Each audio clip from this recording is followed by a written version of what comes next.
what we're going to do to try to get this nice and square and straight across here is I'm going to have Tyler put a anchor in the brick. So see what I have for help? I got to deal with this, man. Now I got to dig out the hole again. You missed some. But anyways, I had already previously made marked out on the brick both here and over there exactly where the wall would be based off the drawings. And I had marked it up here and I marked it down here. And what I just did with the level when the phone call came through is I had just checked it to see for how straight this wall is, and it was actually dead on. So we're actually good with that. Was able to simply draw a line across there, and then this up here, because of the way the way they did the brick across here, and it kind of fluctuates a lot, I don't really want to use that as my squaring location. Down here, I don't want to put that anchor inside a mortar joint, and there's a mortar joint right here. So what we're going to do is we're going to put that anchor right here, is where I have marked it. What that is, that's 4 inches over from this mark here. This mark is the inside of the block wall. So that's 4 inches over, which will be the center of that 8-inch block. So we're going to put an anchor right here. Tyler's going to do that while I have to clean up his mess. But he's going to put an anchor in there. So, and what you do is you'll put the screw in almost all the way, but leave it out just a slight bit so that we can hook our string to it, run it out there, and then we'll do the whole, you know, the 3, 4, 5 squaring triangle that we do. Well, after you've drilled the hole, we'll measure that way 3 foot, or maybe we'll do it 4 foot here, 3 foot on the string, or vice versa, and then figure out where our 5 foot is.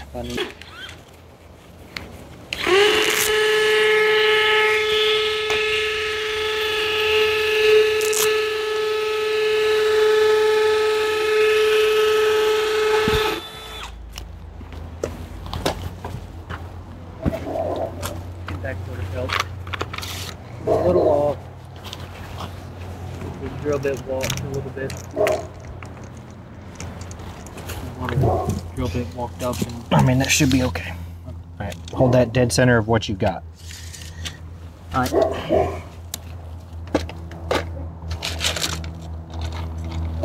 right. So that's our 3 foot. Right, I'm going to need the anchor and screw, right? Yes. Okay.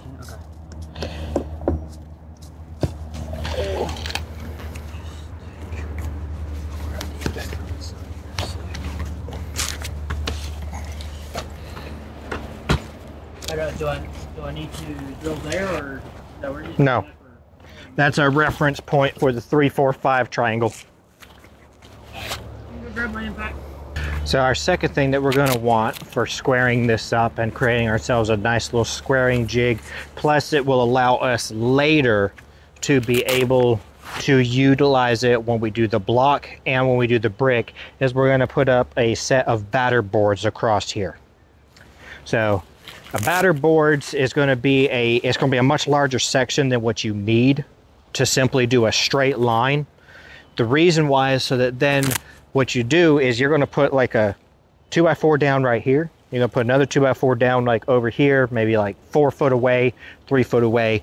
Your space that you're trying to hit is going to be within a 1 foot section. But what that does is that allows you to run the string from there down here. You're going to run one across both of them across this way. You're going to also, of course, run one at an angle underneath to be able to stabilize it, make sure it doesn't move. And then what you're going to be able to do is you're going to be able to, the one that's going across horizontally, you're going to hook the string up over there, and you're going to stretch it out here, stretch it across the top of that board, and then you're going to be able to simply slide it until you get exactly square with what you would need up there. And once you have it square, then you can lock it in place. And then you'll also, with that length of board, you'll be able to, you could add 3, 4, 5 different strings all spaced off based of that depending on your block, your brick, and everything. So we're gonna have to set up a set of batter boards real quick. We're gonna need a couple 2x4s and some decking screws. It's much easier to use decking screws. You can use nails and a nail gun, but this is something that's temporary that you want to be able to take apart easily later. So using decking screws makes it much simpler. Yep.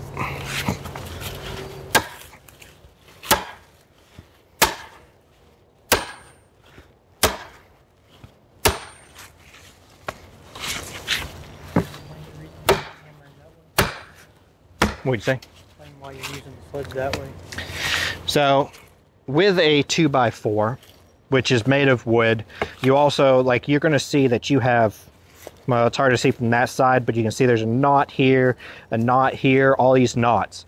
Now, the more direct you hit in one spot on this, the more apt this thing is to just split. So you see, even with this, it split off a little section here.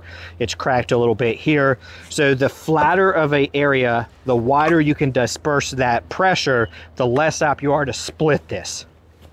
It still will possibly split, but it's much less likely to. So that's why it's much better to use the sledgehammer sideways.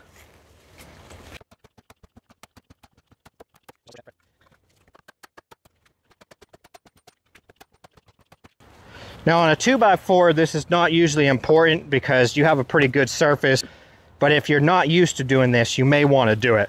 Something that I do, especially when I'm driving ground rods, which technically I don't use a sledgehammer to drive ground rods anymore, but I used to. If you're driving something that is real narrow, and someday I'll show you how I do it instead, makes it much simpler. But the way that I used to do when I did have to do them with a sledgehammer is when you're swinging on your downstroke, bring your elbow in so that it catches your gut, kind of like your hip. It'll hit your hip. The reason for that is because if you miss, that momentum of this swing is going to come down and hit your leg, your foot, something else, which is, and because that momentum is just going to keep going. However, by putting your elbow into your stomach like that, or your hip, what it does is it stops that sledge. It stops that weight right there, instead of continuing through, and next thing you know, you whacked your shin, and it really doesn't feel good.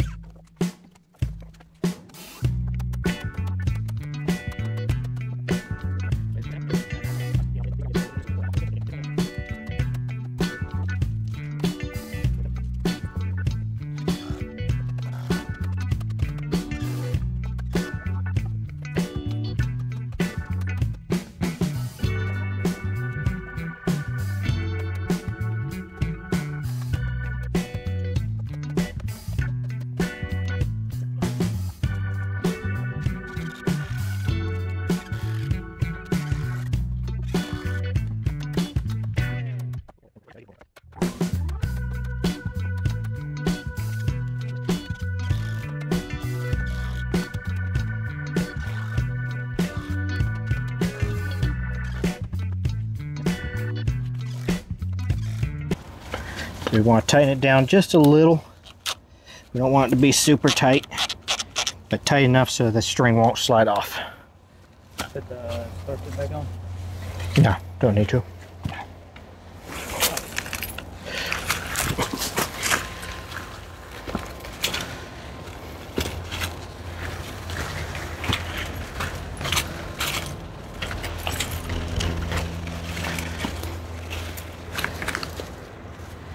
Next thing we want to do is stretch this pretty tight, about like what we're going to want to have that string to be in the end, but we're not locking it in here. This is just so that we can make a mark on the string for our 4-foot point.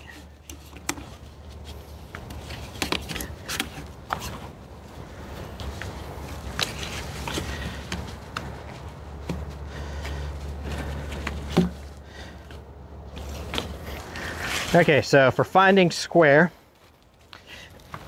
we've got our reference point here. We have marked, and let me get to the other side of this string here. We have measured over from there and marked our 3 foot here. And then we can measure down the string. And we need to make a mark on the string at 4 feet.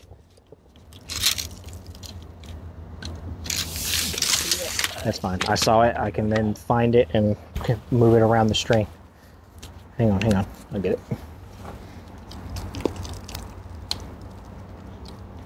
You have to go down there, and you want to keep it that same, just as tight. You don't want to let it any slack in it, or this 4 foot will move. But you got to be ready to move it. But first, let me just see how close we are to begin with.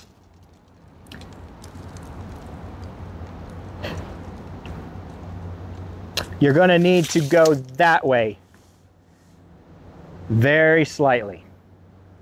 You may be able to slide the whole string. Maybe. No? Okay. Yeah, so carefully take it loose.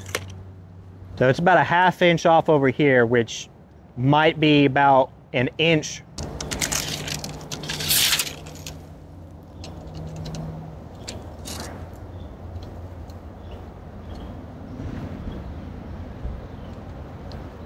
Just a little bit more, like a 1/4 inch.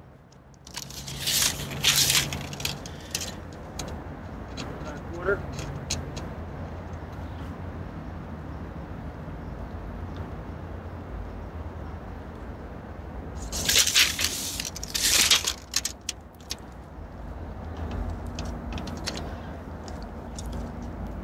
Pull it towards you.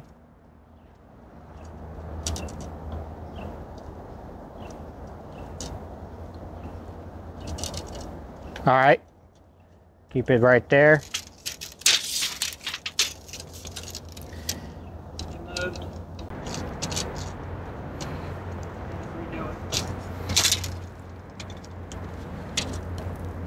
Pull, pull, pull, pull. All right.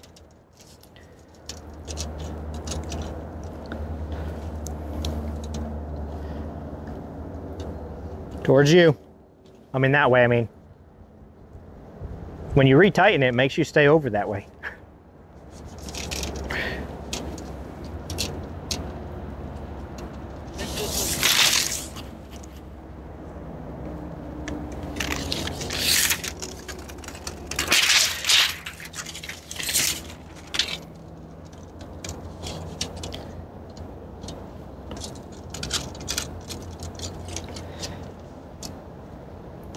Let off it a little more, a little more. All right.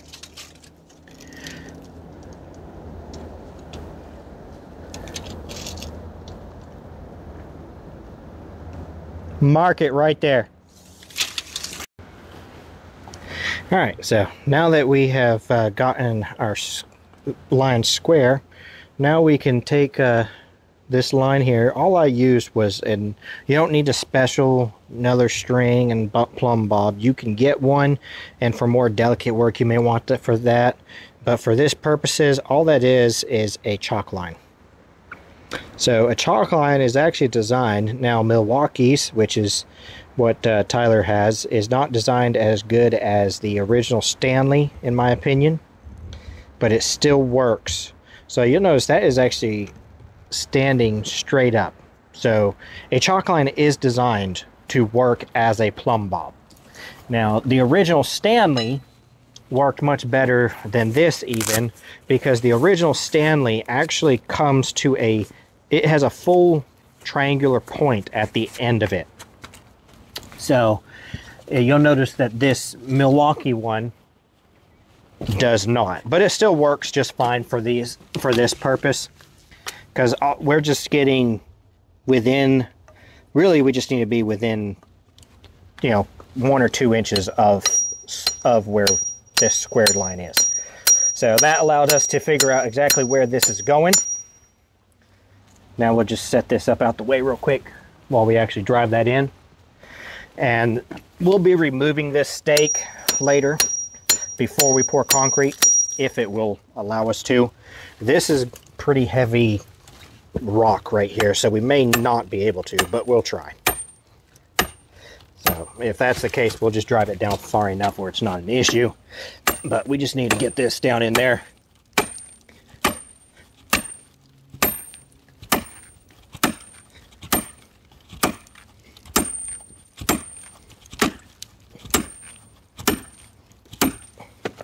That's in there definitely plenty sturdy. And I have a feeling with the way that did, it's probably going to end up staying there. Oh well, it happens sometimes.